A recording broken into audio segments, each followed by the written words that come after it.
Alright, hey guys, it is TsubakiSwagg, and I'm coming to you with my review of Naruto Shippuden episode 360, Kaguya Asutsuki. And this episode was actually pretty awesome because we saw where the last one left off at. It was showing, well, Black Zetsu was pretty much telling us that he was going to tell us how, like, where Kaguya came from, why, how her children were born, and why they sealed her, how they sealed her, blah, blah, blah. And this episode is actually pretty awesome. And I have to say, Kaguya is beautiful. Like, she is a beautiful being. Because from what I could tell from the episode, they said that she is actually a celestial maiden. So she's not necessarily from Earth or Naruto's version of Earth, but she came down kind of like a shooting star and landed on Earth, and then she became Tenji, who was the king or emperor or whatever you want to call him of the land of So, and she became his concubine, which, I mean, I wouldn't mind her being my concubine either because she is gorgeous, but it's just... it was actually pretty awesome. We got to see we got to see Kaguya in a different light in this episode because, I mean, of course she didn't have the power of the god tree at this point, so she was just like a regular, not necessarily a regular person, but she was not all powerful like she is now. And I mean, that, I think, in my personal opinion, that makes her a little more approachable because right up until like close to the end when Suzaku, I can't remember what his name is, and Genbu, which were the ministers of the land of Ka, came and tried to take over the land of So, when Tenji told them that he wasn't going to let them, well, that the lake was still within their boundaries, Kaguya turned some shit up and she like minced like 6 or 7 of the people from the land of Ka, which I actually thought was pretty freaking dope, and I actually saw it coming. I mean, I would have backed up first when she like knocked the first 2 away from her. Like, just don't do it. Just don't do it. Because you saw them get blown off their feet. Why would you attempt? It's like in most fighting movies where there's like 1 or 2 people fighting a whole bunch of people, and like the first 10 people get knocked out and they still keep coming. It's like, what makes you think that the first 10 people that got their ass whooped will be any different from you? Like, what's the difference between y'all two? I can understand that you might have a high self-esteem, blah blah blah, but what's the difference? Whatever happened to them is more than likely going to happen to you. No offense, but they still kept coming, and she minced them. And then of course Tenji found out about this because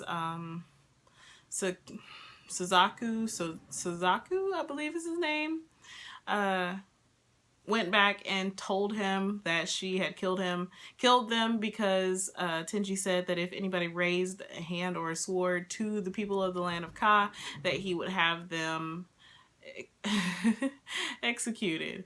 So Tenji had to keep his word, and he came back to the land of So, saw that all those people were killed, and sent guards after Kaguya. And of course Aino went with her because Aino was her, like, kind of like her handmaiden. And but it seemed like her and Aino actually like had some type of bond, which is actually pretty awesome because Kaguya, like, from first glance, she doesn't seem like the type of person who would have any type of emotional connection to anyone.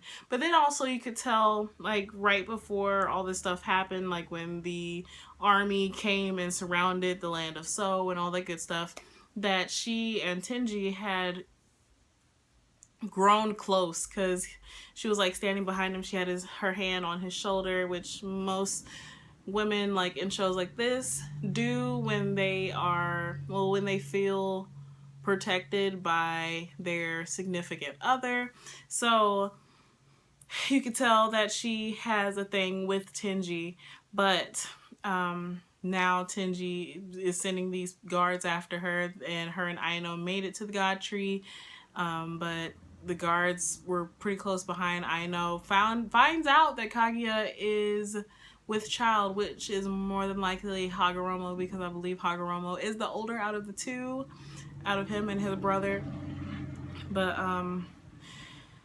Aino tries to go tell Tenji, and she gets like massacred. Like, it is ridiculous how many arrows she got hit with. Like, it hurt my heart a little bit. And then you could tell that Kaguya had some type of feeling. She had grown attached to Aino, because even Kaguya looked sad when Aino got killed, which really freaking sucks because Aino was awesome.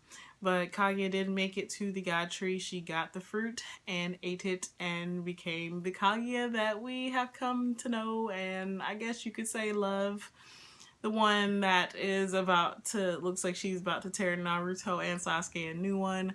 But now, then once she became all-powerful Kaguya, she launched the Eternal Tsukiyomi, like Madara did, to put everybody, pretty much put everybody in a gigantic genjutsu, and like everybody got wrapped up. It kind of sucked because even Tenji did, and Tenji was like, what are you?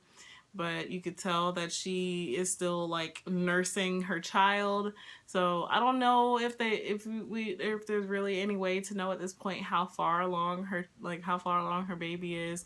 But she's saying that she is going to rule this land with her children. There's going to be no more fighting, blah blah blah. So I'm looking forward to seeing how things turn out. I mean, I somewhat already know because I do read the manga, but this was definitely not in the manga, so I guess I will be okay with watching the filler, because I actually do want to find out like how all this started and where Kage came from. Why is she even relevant to the story right now? So yeah, I would love to hear how you guys felt about this episode. How do you feel about the way things turned out? What do you think is going to happen? How do you think things are going to turn out? Blah, blah, blah. But yeah, so as always, please remember to comment, thumbs up, and subscribe. It helps me out a whole lot. And this is TsubakiSwagg saying adios.